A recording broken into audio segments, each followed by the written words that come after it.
With 2 trading sessions to go before the TYDE dividend spinoff, BBIG stock could be set for a bit of a small rally.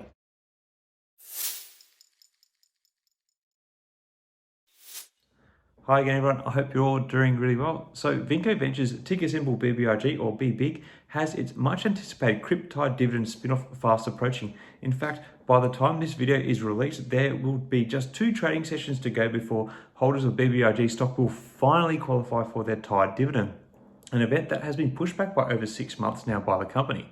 So what does this all mean for BBIG stock now and after the spinoff? Well, the combination of Monday and last Friday's trading session, I will have to say, show that the market is still a little uncertain.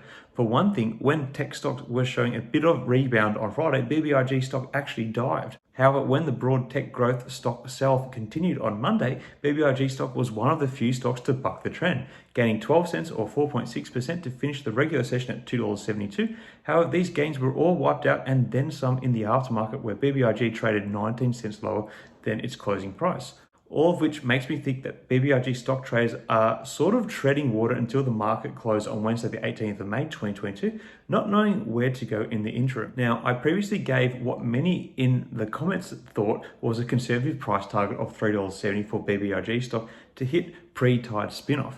However, even this figure is now seeming like a bit of a stretch. One of the factors that underpinned this figure for me was that I thought we may see a re-triggering of a short squeeze by BBIG before then. However, inconsistent trading, which has been further exacerbated by the soft market, has prevented BBIG from being able to have such an action. Monday's mini rally, however, still keeps such a play on the cards for Tuesday and Wednesday, with the average days to cover for BBIG short positions being only 1.11 days now, with almost 16% of the float currently shorted and a borrow fee of around 45%. Such an action is still technically feasible. However, in saying this, the mindset of a short seller would be, at least I think, well, if I can hold the stock through to Thursday, I should be able to cover, as the stock will then be trading ex quasi-dividend as the TYDE spin-off date would have passed. And given the mathematical difference for a stock when it trades come dividend versus ex-dividend is the value of the dividend, a lower price could be expected for BBIG come Thursday. So where things do get a bit confusing, however, is that short positions that are still holding BBIG stock beyond Wednesday will be possibly liable for having to also return the equivalent TYDE stock to where they borrowed. So as a result, this could pressure shorts to cover before Wednesday, as it confuses the transaction quite a bit. At the same time, I do not know if this shorting rule does apply to the TYDE dividend or if it is any different, because while it is being called a dividend, it's actually a demerger. So do different rules apply? If someone knows, please let me know in the comments below, because I'm not totally sure on this one.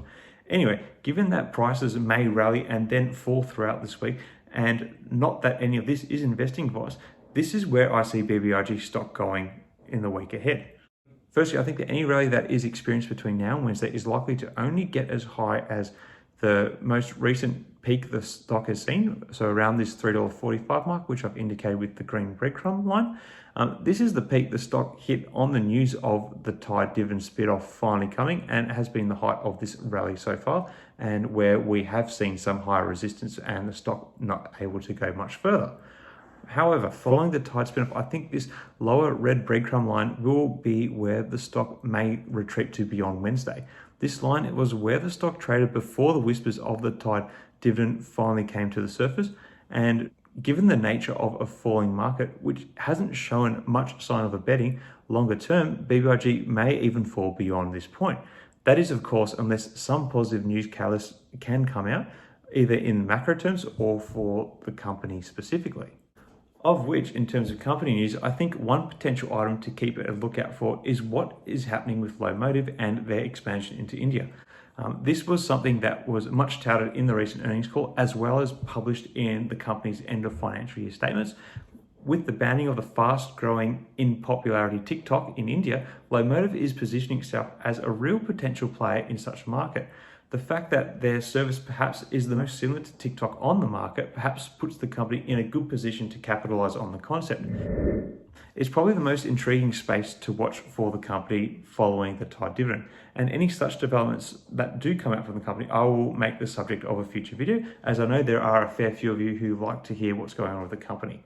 So just to recap, I think we will still see a bit of an upward push for the stock between now and market close on Wednesday. However, I think the recent ceiling of $3.45 will be the upper limit which BBIG can reach. When BBIG trades ex-dividend, I think we can expect to see a retreat from the company back to around the $2.20 mark, unless we can see some improvement in either the market conditions, which is hard to see at the moment, or some decent company news to come out, or both, of course.